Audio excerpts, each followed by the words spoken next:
Pai do Senhor, povo de Deus, povo abençoado, glória a Deus mais uma vez. Estamos aqui para falar um pouco do amor do Senhor, daquele que Deus tem colocado em nossos corações. Aleluia! Mais uma vez quero falar a você que não se inscreveu no canal, que você se inscreva lá no canal, dá o seu like, faz suas considerações, para que a gente possa alcançar outras pessoas, outras vidas que precisam. Que Deus abençoe a vida de vocês grandemente nessa manhã. Maria Borja Paz, Daiane Gonçalves, bom dia. A paz do Senhor aqui ainda está um pouquinho frio, o sol saiu hoje, depois de 2 dias direto de chuva. A chuva parou, nós estamos hoje já num solzinho. Glória a Deus por vocês. Silvia Souza, a paz, Deus abençoe. Todos que estão chegando aí, Deus é contigo. Vamos continuar nosso livro de Gálatas. Nós estamos aí no propósito de jejum, né? Nós vamos entregar agora meio-dia, aqueles que estão jejuando. Vamos entregar agora o primeiro dia de jejum, meio-dia. Aí 6 horas nós entramos outra vez, aqueles que estão na fé. Aí entregamos no outro meio-dia e terminamos no domingo ao meio-dia.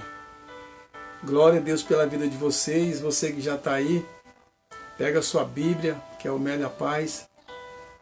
Pega a sua Bíblia no livro de Gálatas, Novo Testamento, Gálatas, carta de Paulo aos Gálatas. Glória a Deus. Louvado é o nome do Senhor Jesus. Abra a Bíblia sua no livro de Gálatas, aqueles que já chegaram. Vamos meditar mais um pouquinho, vamos andar mais um pouquinho. Vamos passar até o capítulo 2 e falar aquilo que Deus tem falado no nosso coração. Aí à tarde nós continuamos ainda mais com uma outra parte. Gálatas, depois de 2 Coríntios, Novo Testamento, está escrito assim na carta, a partir do versículo de número 11.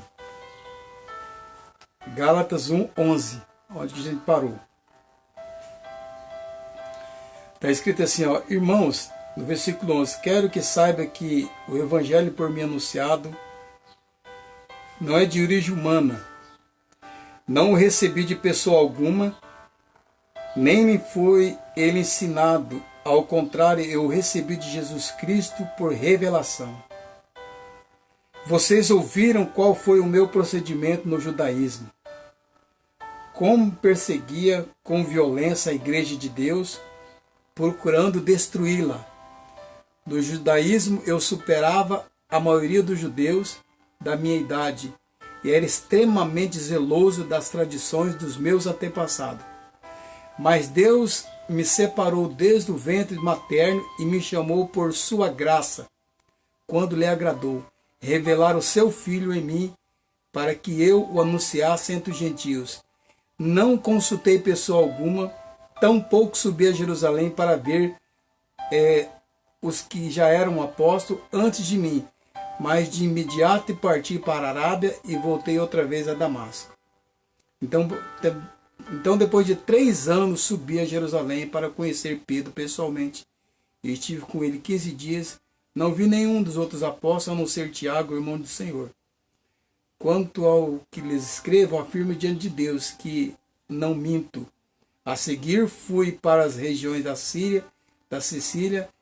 Eu não era pessoalmente conhecido pelas igrejas da Judéia que estão em Cristo. Apenas ouvi dizer: aquele que antes nos perseguia agora está anunciando a fé que outrora procurava destruir e glorificava a Deus por minha causa. Irmãos, como disse para vocês, Paulo está escrevendo aos Gálatas justamente por causa do passar a fé para eles, que agora seria justo todos aqueles que queriam ser chamado filho de Deus, tinham que ser justificado pela fé, não mais pela lei. Já disse para os irmãos que a lei, ela veio para os judeus, nós somos neotestamentários, então para nós é a graça, é o Novo Testamento. Mas a carta que Paulo escreve, essa carta, ela é totalmente uma carta profética, irmão. Ela é endereçada à igreja de Gálatas, né? Vai falar sobre uma discussão acerca da justificação, das experiências motivadas pela fé, né? Vai ter uma exortação ética e moral cristã, de uma vida espiritual. Então essa carta ela é escrita assim no torno do ano 48, ano 50, depois que Jesus Cristo tinha já falecido. E nesse capítulo, no capítulo 1, no versículo 11, Paulo aqui, ele está falando para os Gálatas, né, que eu quero que vocês saibam que o evangelho que eu estou anunciando não é de origem humana, mas era uma revelação de Jesus Cristo, né? Uma revelação de Jesus Cristo, daquilo que Jesus tinha passado para ele, né? E ele estava trazendo para os Gálatas tudo aquilo que Jesus tinha mostrado para eles. E paz, Eva, Deus abençoe. E o interessante aqui, irmão, que Paulo, antes de ser Paulo, ele era Saulo, Saulo de Tarso. Os irmãos, Paulo foi mudado o nome, Jesus mudou o nome de Paulo. Quando ele teve um encontro com Jesus no caminho de Damasco, indo para Damasco, em uma grande perseguição. Paulo era um perseguidor dos cristãos. Presta atenção, Paulo ele era um Saulo. Tuca, Deus abençoe. Ele era um Saulo, perseguidor dos judeus. Então ele estava perseguindo, né, todos os camaradas que, para eles, naquela época, que pertencia à seita de Jesus. Que para eles, os discípulos, tinham uma seita. Então ele perseguia e prendia e muitas vezes matavam aqueles que estavam seguindo Jesus, que era a seita no caso. E ele era um homem totalmente conhecedor da lei. No versículo 3, no versículo 13 ele fala assim, vocês ouviram qual foi o meu procedimento no judaísmo, como perseguia com violência a igreja. Então Paulo perseguia a igreja de Jesus com violência, irmão. Violência. Esse camarada que escreveu a maioria do Novo Testamento, né, as cartas paulinas, que traz para nós revelação sobrenatural de Deus, era um camarada perseguidor dos cristãos. Ele procurava e perseguia com violência os cristãos. Então, no judaísmo, ele mesmo fala que ele superava eles superavam todos, a maioria dos judeus, porque ele era extremamente zeloso mesmo das tradições dos seus antepassados. Então, ele cuidava bem das leis. Paulo conhecia tanto as leis romanas como as leis judaicas. Ele era judaísmo puro mesmo. Paulo era aquele cara, sabe aquele cara tradicional? Sabe aquele camarada que você não consegue mudar ele, que ele tem uma personalidade forte? Esse era Paulo. Paulo, ele defendia o judaísmo. Para ele tinha que ser daquele jeito, era a lei mesmo de Moisés, judaísmo, ninguém ia mudar a sua concepção. Então, todos aqueles que pregavam fora, que eram os discípulos que pregavam contra, ele montou uma equipe de perseguir e prender e matar. Então, ele vai para Damasco, porque ele ouviu falar que estava crescendo o evangelho para aquela parte em Damasco. Ele vai para lá e quando ele tem um encontro com Jesus Cristo. E nesse encontro, Jesus revela para ele, né? E ele estava viajando com mais duas pessoas, quando a luz forte aparece, ele cai do cavalo e Jesus fala com ele, Saulo, por que tu me persegue? Por que você está me perseguindo? Aí ele fica, naquele momento, ele fica cego. Ele fica cego, quando ele tem esse encontro com Jesus, ele fica cego. E aí por 3 dias ele fica cego. Aí Jesus revela para ele que ele vai ter um lugar, um camarada chamado Ananias, e orar por ele, e ele ia recuperar a visão. Mas Jesus estava chamando ele a partir daquele momento para ele ser um homem usado na obra dele, na pregação do evangelho. Então, as cartas e os ensinos de Paulo é para a igreja atual hoje, tá? O que Jesus pregou, o que Jesus viveu nos 4 evangelhos e os ensinamentos de Paulo que é a base da igreja. Por isso nós somos uma igreja baseada na doutrina dos apóstolos, ensinando a verdadeira palavra de Deus como os apóstolos ensinou. E Paulo aqui, ele é um camarada que vem de perseguidor para ser perseguido agora pelo amor a Jesus Cristo. E ele era um camarada totalmente zeloso da obra, ele zelava, sabe? Então aqui no versículo 15 ele fala assim, ó, mas Deus me separou desde o ventre materno e me chamou por sua graça, quando lhe agradou. Quer dizer, até um tempo da idade maior que ele estava perseguindo, mas ele já entendia, ele tinha entendido que Deus tinha chamado ele no ventre da sua mãe, até o tempo que Deus agradou lhe pegar para pregar o evangelho. Então, Paulo ele vai trazer essa mensagem para os Gálatas, justamente porque os Gálatas, como eu disse para vocês, eles achavam que Jesus não era suficiente para salvar a vida deles, precisava de alguma coisa a mais. Então ele é um livro atual para nós hoje, porque as pessoas acham que precisa ter mais alguma coisa para você ser abençoado. Então as pessoas precisam de amuleto dentro da igreja, as pessoas precisam de fazer alguns tipos de campanha dentro da igreja e acham que Jesus não é suficiente para curar você, ou não é suficiente para mudar, salvar a tua família. Então eles precisam de fazer um sacrifício a mais, quando o sacrifício verdadeiro, o sacrifício perfeito foi feito por Jesus na cruz do Calvário, que é o sangue derramado para nos livrar de toda a condenação. Então eu não preciso fazer um outro ritual dentro da igreja para mostrar para Deus que eu preciso daquele para alcançar uma intimidade com Ele. Não. Eu não preciso. E muitas igrejas, irmão, infelizmente, têm usado essas artimanhas, esses atributos, esses dogmas, e leva o povo, muitas vezes leva o povo de Deus a ficar viciado nessas questões. Tem pessoas que vão na igreja só por campanha. Sabe, ó, campanha de 7 dias. Aí termina a campanha de mais 7 dias. Campanha 7 mergulhos na mão. Então, terminou a 7 mergulhos na mão, campanha 21 dias de Daniel. Terminou? Vamos para a campanha. Então, as pessoas ficam viciadas em campanha, e não é isso que Deus quer. Então, Paulo está mostrando para eles aqui que o evangelho não é isso, irmão. O evangelho é simplesmente falar de Jesus Cristo, né, ensinar boas novas de salvação, e a pessoa liberta. E ao tempo que ela é liberta, Deus já traz vitória, milagre, cura, restauração na sua vida. Então tem igreja que precisa fazer fogueirinha de Israel, valinho de sal, cruz vazada, galinha de... Então isso aí são atributos, secretismo religioso, que são levados para dentro da igreja, que não precisa, o evangelho não precisa disso, irmão. Porque esses são atributos da lei. Se você for olhar, aonde que vem a história do Vale de Sal? Por exemplo, vou citar o nome da Igreja Universal, fazer o Vale de Sal. De onde que vem? Vem lá do Velho Testamento, da lei. Né? Ela fazia o Vale de Sal porque Eliseu chegou numa fonte que estava a água amarga, ele pegou um punhado de sal, jogou na água, a água ficou boa para o pessoal beber, né? E eles acreditam que o sal agora tem esse poder, então você vai passar por um vale de sal. Isso são atributos que eles trazem. Essas questões eles pegaram lá do Velho Testamento, que no Velho Testamento há muita simbologia para o povo acreditar ali, eles faziam alguma coisa. Moisés, por exemplo, chegou lá num lugar que a água era amarga, ele pegou e quebrou um galho, as águas de mar, e jogou na água, a água ficou doce. Então as pessoas usam esses atributos na nova aliança, que não precisa fazer isso mais. Nós não precisamos mais fazer esses atributos, pegar esses dogmas para provar a nossa fé. Não precisa mais, irmão. Uma cruz vazada. Não tem nada a ver, irmão. Não tem nada.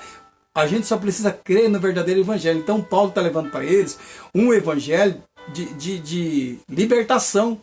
Porque Paulo mostra para eles que em Jesus Cristo eles são livres. Eles são livres de toda a condenação.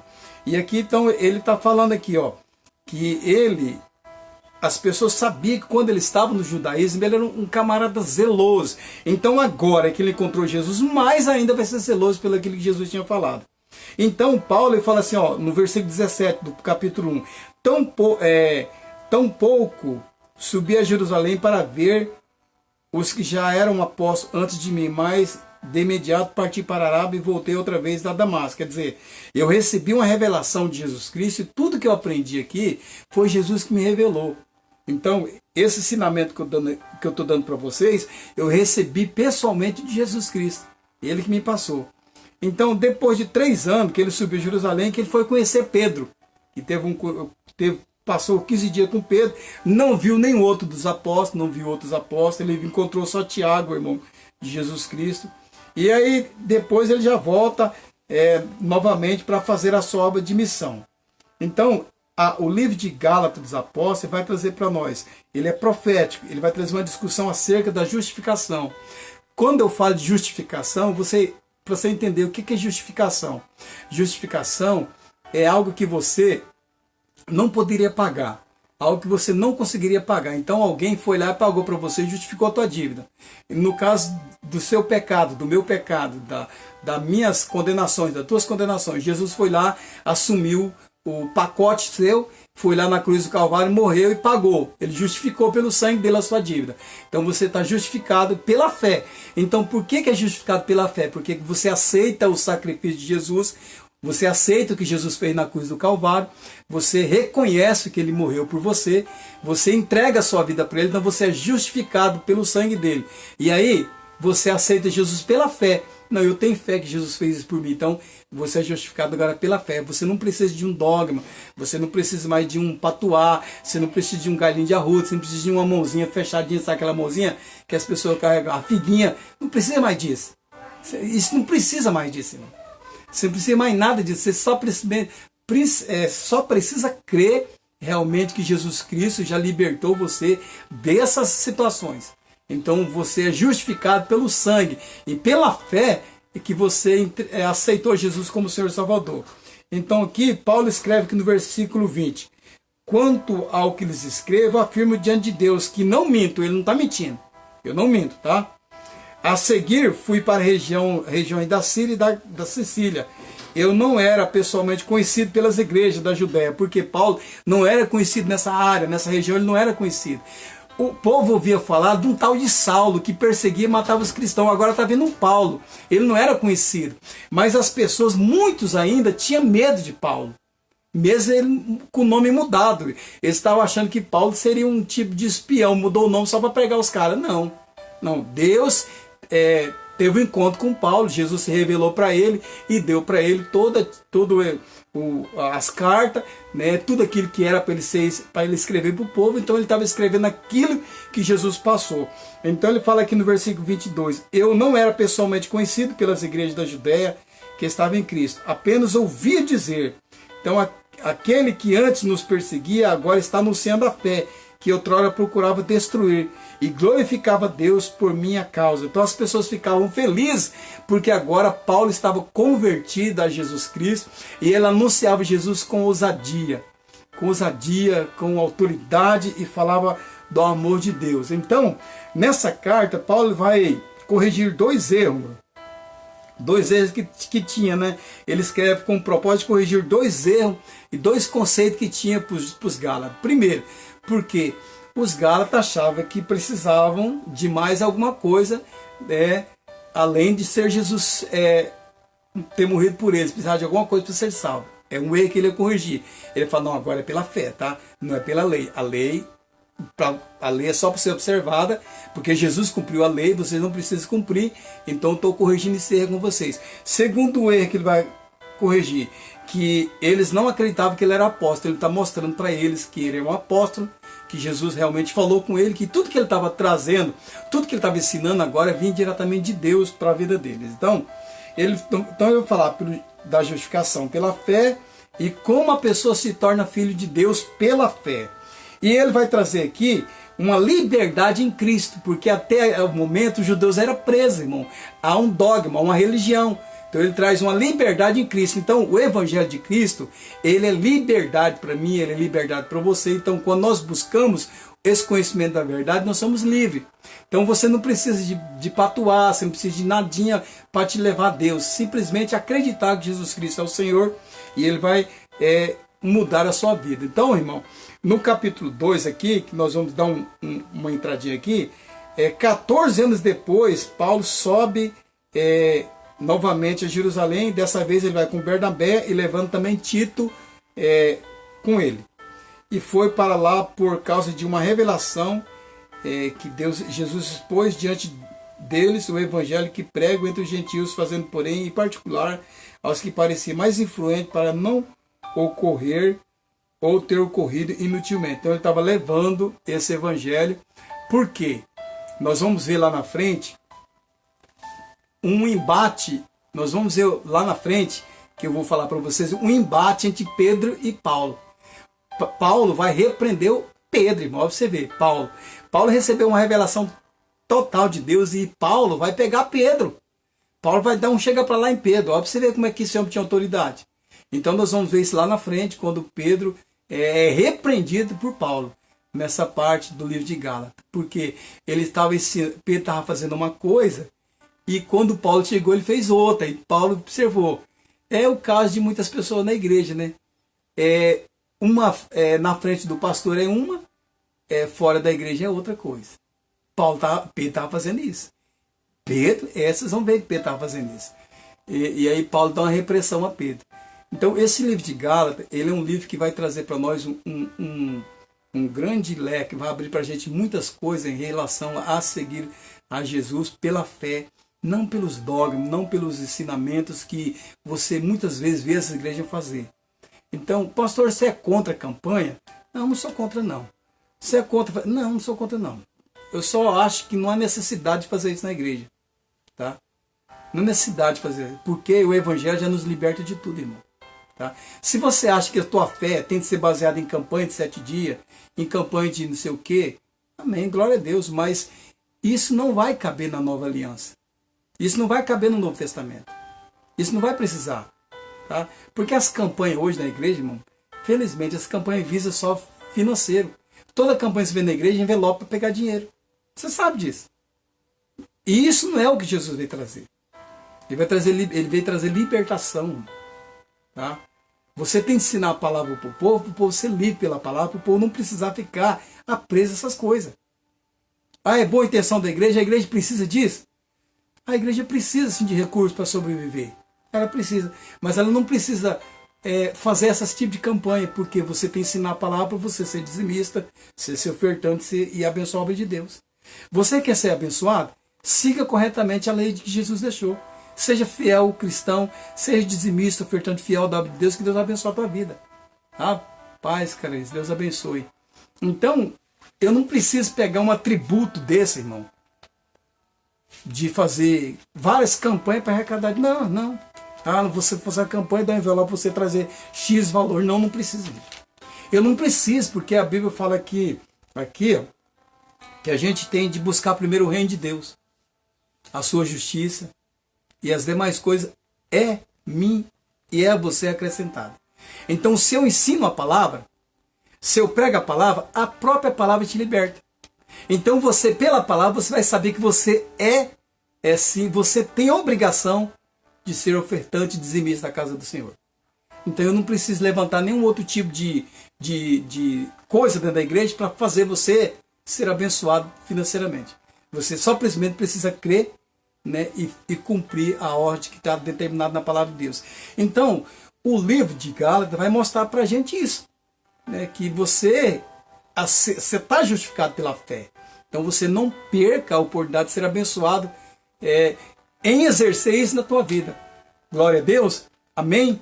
Deus abençoe a tua vida. Nós amanhã vamos no capítulo 2, vamos andar um pouquinho mais. Hoje à noite nós vamos falar mais um pouco sobre o capítulo 2. E aí nós vamos andando, desvendando o livro de Gálatas dos Apóstolos, mostrando que ele é um livro profético, ele é atual para os dias de hoje na igreja. É uma matéria que a gente estuda no Rema, é uma matéria que precisa ser estudada, a igreja tem de aprender, né, sobre o andamento da igreja de Cristo. É isso que eu estou passando para vocês. Amém, igreja? Glória a Deus. Aleluia. Aprendeu mais uma coisa hoje, que Paulo não recebeu de homem nenhum o que ele ensinou. Veio totalmente de Deus o que ele estava falando. E você aprendeu também que Paulo era um observador ferrenho das leis judaicas, né? Então ele era zeloso, então mais ainda com aquilo que Jesus colocou nas suas mãos, que é levar o evangelho. Aprendeu também que ele não foi lá ver os apóstolos, mas ele só foi quando Deus mandou ele ir, né? E ele chegou lá e se apresentou como um homem que Deus tinha separado desde o ventre da sua mãe para pregar o evangelho, né, para as pessoas. Glória a Deus. Espero que você tenha entendido essa aula de hoje. Que Deus abençoe a sua vida. Em nome de Jesus vamos orar. E à noite nós vamos falar mais uma coisa, mais uma revelação do livro de Gálatas para o nosso coração. Em nome de Jesus. Deus abençoe cada um de vocês que entrar nessa manhã para aprender essa palavra. pegar esse conceito do livro de Gálatas e aplicar na sua vida, e você sabe que você agora é justificado pela fé em Jesus Cristo, não pela lei. Uma coisa que eu vou falar da lei, né? Eu lembrei aqui do Valdo, o Valdo tá aí, o Valdo tem gado, né? Uma coisa para você entender na lei. A lei é o seguinte, se você tem, ela fala, se você tem um boi e o boi chifrou alguém, presta atenção, na lei, ó. Se o boi chifrou alguém, e esse alguém morreu, o seu boi tem que ser apedrejado. Tem que ser morto a pedrada. Entenda aí uma coisa. Aí se o boi chifra, aí se o boi vem chifrar outro alguém novamente, e você que é o dono do boi já foi alertado, ó, teu boi é brabo, amarra esse boi, coloca uma canga nele, você não colocou, o boi é morto e o dono do boi também é morto. Você viu como que a lei é? Mataria o boi e mataria o dono. O Valdo que tem boi sabe disso. Você viu que a lei como é que era forte? Então, a lei não é pra gente, irmão. A lei era muito dura. Era olho por olho, dente por dente. Se o boi é seu, feriu alguém, e você sabia que o boi é brabo e não cuidou, então você também deve morrer. É forte, irmão. Por isso que Jesus cumpriu, para que a gente não precisasse cumprir, irmão. E vamos louvar e adorar a Deus, porque Deus é bom. Aleluia. Pai, nós te damos louvor e adoração. Te agradecemos, Senhor, por essa oportunidade que o Senhor nos deu de mais uma vez ministrar a tua palavra, ensinar sobre a tua verdade, da revelação do teu Espírito Santo para nós nessa manhã, para essas pessoas que estão aí, para aqueles que estão longe, para aqueles que estão perto. Eu peço, Senhor, abençoe a vida de cada um deles, porque essas palavras que o Senhor tem trazido têm sido de grande valia, de grande entendimento para o coração deles, que vai fazer com que eles vivam realmente pela fé, não esperando, meu Pai, que a fé deles seja baseada num patuá, num galinho de arruda, numa cruzinha vazada, numa toalhinha de ser uma benção, não. Eles vão acreditar simplesmente que Jesus Cristo justificou eles pela fé, que agora eles são filhos de Deus, que podem entrar no Santo do Santo com ousadia diante de Deus, buscando a sua face, buscando a sua presença e buscando os milagres que Deus tem e as bênçãos que Deus tem para cada um daqueles que seguem fielmente o Senhor. Por isso essa palavra vem quebrar muitos paradigmas, essa palavra vem nos trazer uma revelação sobrenatural na vida dos teus filhos. E eu quero que o Senhor abençoe a vida, o lar, a casa, a família, os filhos. Deus age poderosamente na vida dos teus filhos. Abençoa nossa nação, nosso país. Abençoe, meu Deus, Senhor, o nosso presidente, mais um abaixo no ministério, que o Senhor possa dirigir o homem, Deus, que o Senhor colocou lá, que as coisas tendem de acontecer nesse país, e nós vamos continuar orando para que Deus abençoe a vida do teu filho, derrama bênção sobre a sua família, sobre a casa, a direção que ele está tomando nesse país, Pai. Deus abençoe, Deus, as nossas autoridades civis e militar, abençoe, meu Pai, a Polícia Militar, Civil, Federal, nossos médicos, nossos enfermeiros, pastores, ministros, Deus, todos aqueles que pregam a tua palavra, que ensinam a verdade, e abençoa a tua igreja em nome de Jesus. Amém, igreja? Glória a Deus. Aleluia. Continua orando pelo nosso país. Nós vamos estar no segundo dia de jejum hoje. Entregamos o jejum agora, pode almoçar. E nós, às 18 horas, entrarei no novo segundo dia de jejum pelo país, pela igreja, por mim, por você, pela nossa família. Ore pelo nosso país, sabe? Deus já tinha falado que cairia mais um ministro, né? O ministro da Saúde acabou de pedir demissão, né? Em menos de um mês o ministro da Saúde pediu demissão. E que Deus possa dar sabedoria para o presidente colocar um outro ministro lá. E Deus já tinha falado que mais um ministro sairia, né? Eu não sei se é o da saúde ou... Mas ele pediu demissão agora. Então que Deus possa... Deus está dirigindo tudo isso aí, irmão. Não sei qual que é o propósito que Deus vai fazer nessa nação. Mas Deus está dirigindo. Já tinha falado 2 semanas atrás que mais um ministro cairia. Deus tinha revelado. E o ministro da saúde acabou de pedir demissão. Que Deus tenha misericórdia do nosso país, tá? Para que esse vírus, essa pandemia passe... E que a gente possa voltar a ser a normalizar a situação e Deus abençoe esse país. Deus abençoe vocês, ore pelo presidente, ore por tudo, porque o bicho vai pegar lá, você sabe, já está perseguindo, imagina agora. Deus tem misericórdia. Compartilhe o vídeo, Deus abençoe sua vida, abençoe sua família e até a noite.